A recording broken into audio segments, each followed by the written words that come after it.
closely linked. It was based again on this Marshallian Anglo-American dichotomy between the micro and the macro. The micro is out here and the micro is out there. Here you have individual prices which are determined by supply and demand. You let those be determined by the free market. It's a heroic concession of the free market. You let individual prices be determined by the free market. And then over there's the macro level. The macro level, you have this price level. The macro sphere, you have the price level, which is determined by the money supply and velocity. And this is a different situation. Here this is a situation ripe for government intervention, according to the Fisher-Friedman position. So the idea is you have a free market in the micro level, and you have the government up to its hilt, up to its neck in the macro level, and you think that the two of them will never meet. Now this whole approach, this separation, this artificial separation of the micro and the macro, is of course an exquisite contrast to Professor Mises's great achievement in the theory of money and credit, which he began in the theory of money and credit, which is an achievement which has still not been incorporated into Anglo-American economics in almost any sense, of integrating the monetary and the real spheres, in other words, the monetary sphere and the microsphere, integrating them into one system. So, for example, Fisher wrote a famous article in the 1920s, which is recently favorably cited by Friedman, called "The Business Cycle as a Dance of the Dollar." It's a very interesting article. Again, I recommend you reading it because it'll give you the clue to the whole Friedmanite position, and which set the model for the whole Chicago business cycle analysis. And in Harberler's book, for example, he says that the founder of the purely monetary theory of the business cycle was Ralph Hortrey, an English economist, which is true, but Irving Fisher is just as influential, probably more so, in the United States. And in this theory, the business cycle then becomes a dance, almost literally. It becomes a kind of a random, uncoordinated, uncaused kind of fluctuation of the price level. And so the key to the whole thing is that the price level is somehow moving around. This is a defect of the free market because the free market allows the price level to keep changing in this kind of peculiar, dancey type manner.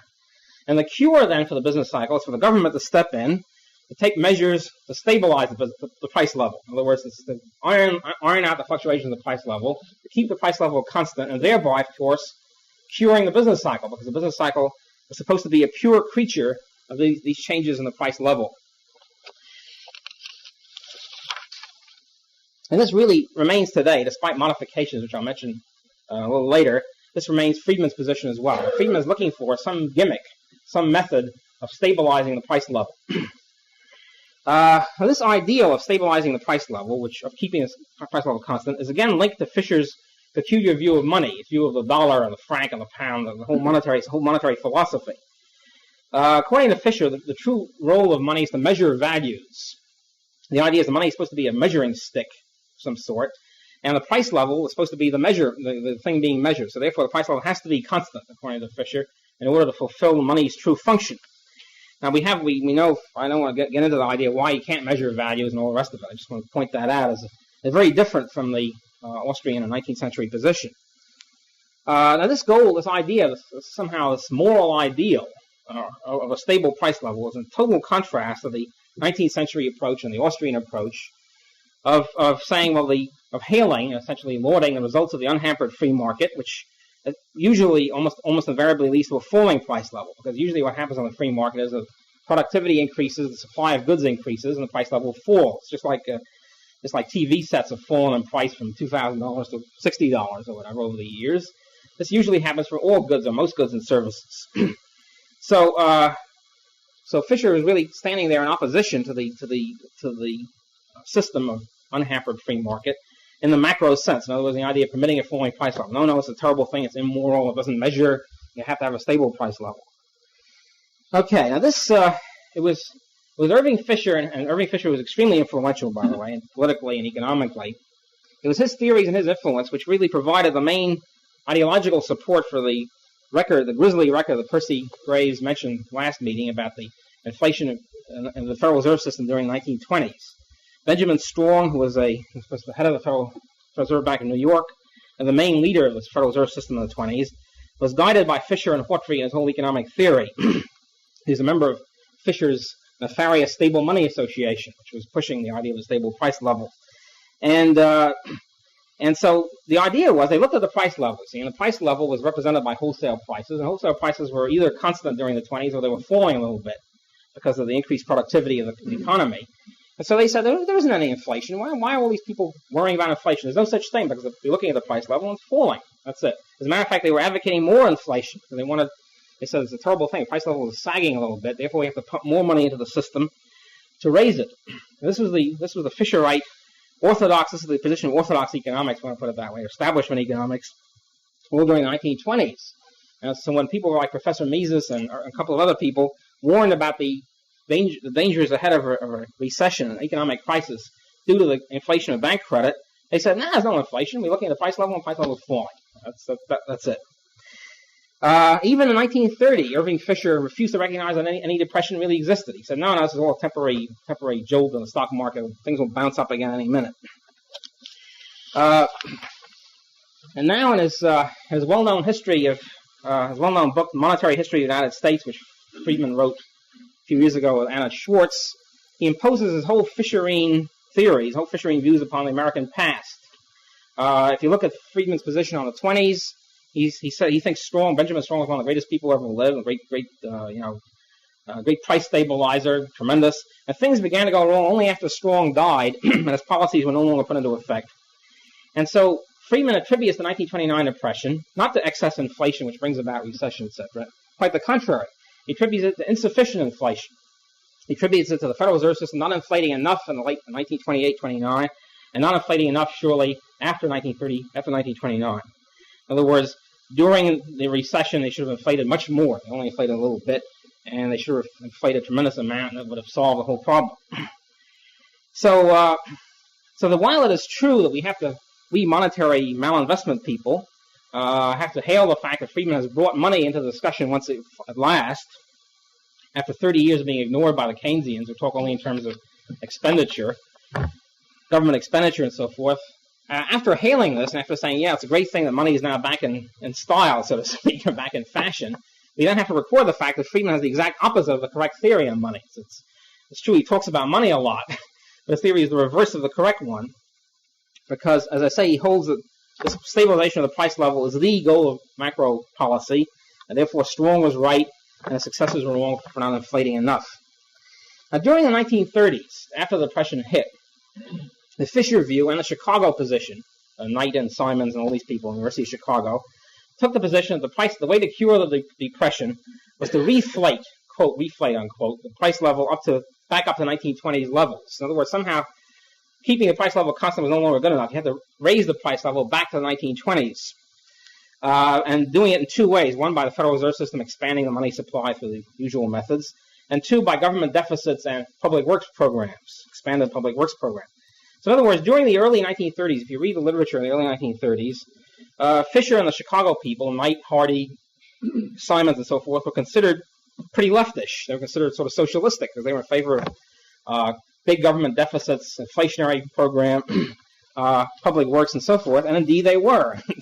In short, during the early 30s, Fisher and the Chicago School were pre-Keynesian Keynesians. They had the entire Keynesian position without the Keynesian theory behind it. They had another theory behind it, but they had the political program was virtually the same. So what happened was some journal article recently said, the reason why the Chicago School was immune to the Keynesian revolution when it finally hit is that the Chicago people were Keynesians anyway. They weren't, it wasn't a big thing to them about expanding and inflating the money supply, expanding deficits and so forth.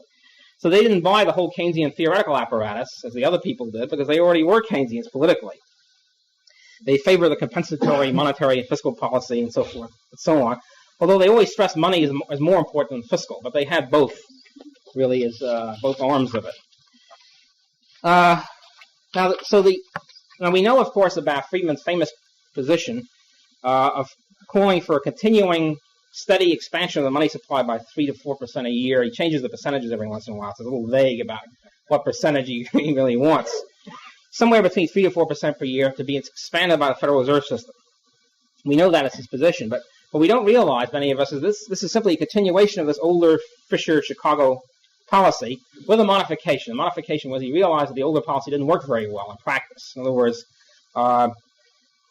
Friedman now says, well, compensatory fiscal policy doesn't work too well, and compensatory monetary policy doesn't work too well because it suffers from these inevitable time lags. You look at the statistics and you see there's a recession in January, let's say. So first of all, it takes about 3-4 months for the statistics to come in. You don't know what's going on until 4 months later. Then it takes about 6 months to decide on what to do.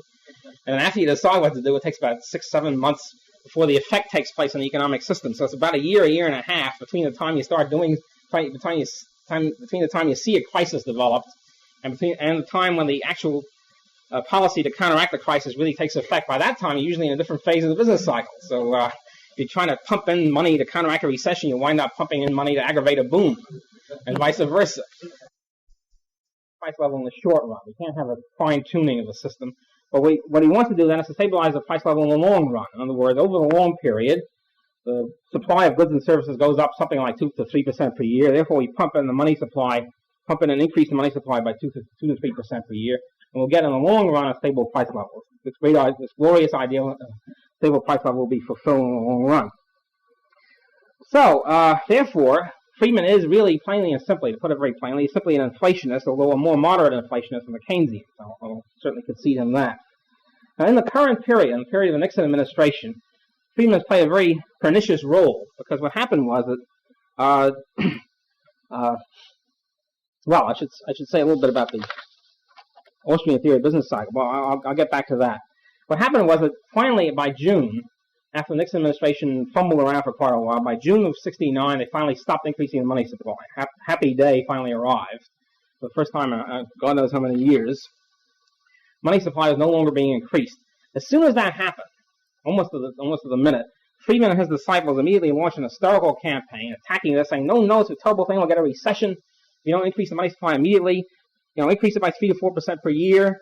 Don't keep it constant, and so forth and so on. Finally, after months of this, around February, I'm afraid Friedman's campaign bore fruit, and we've begun to loosen up the money supply once more, even though prices are still going up at about an annual rate of about 5%. So it's hardly solved anything. So because of Friedman's happy role in the situation, we now have inflation once again. So what Friedman doesn't understand, and the same thing that Fisher didn't understand 40 years ago, it's still part of the same struggle. What he doesn't understand is the insight that Professor Mises' so-called Austrian business cycle theory provided. And the insight was that the insight which finally integrated the monetary sphere and the real sphere, and it said the following, and very simply. What he doesn't understand is that when you expand credit, this distorts the structure of production. In other words, it distorts relative prices, distorts production. It leads to overinvestment in the higher orders of production in the capital goods sphere and underinvestment in consumer goods. Therefore, and the Friedman people, along with the whole Anglo-American tradition, think that inflation doesn't cause any maladjustments of that type. It simply raises prices, period. It simply raises the price level. However, since we know, as Austrians, we know that it distorts the price level, leads to wasteful malinvestments and overinvestment in the capital goods sphere, this means that, according as Mises and Hayek have shown, this means that the malinvestments generated by the boom have to be liquidated. They must be liquidated. And that once the boom and its wasteful investments have been launched, the recession becomes not only inevitable, but performs a very healthy role, performing the function of cleansing the economy of this wasteful malinvestment and getting us back to free market production. So therefore, according to the Austrian theory, recession is a healthy consequence of the evil malinvestment, so to speak, generated by the inflationary boom. And so what the government policy should be is not to do anything. In other words, allow the recession, first of all, stop the inflation if you're inflating. And if you're in a recession, allow the recession to run its course as quickly as possible, because the more quickly it runs its course, the sooner we get back to a healthy economic situation. So this means that the Austrian prescription is the exact opposite of both the Keynesian and the Friedman prescription for recessions. Not to inflate more, not to keep inflating at 3 or 4% per year, but to stop inflating, period, and keep stopping it. Now, the problem is here, again, that Friedman, just as Fisher did 40 years ago, really has no business cycle theory, has no conception of why a boom leads to a bust. It's all sort of a random fluctuation, a random dance of the dollar, and therefore no conception of the healthy function that recessions perform. And so he simply says, well, there's a recession, you put money in. In essence, if there's too much of inflation, you stop pumping money in. It's a very simplistic view of the business cycle. And incidentally, I should also say here that Professor Mises' theory is the only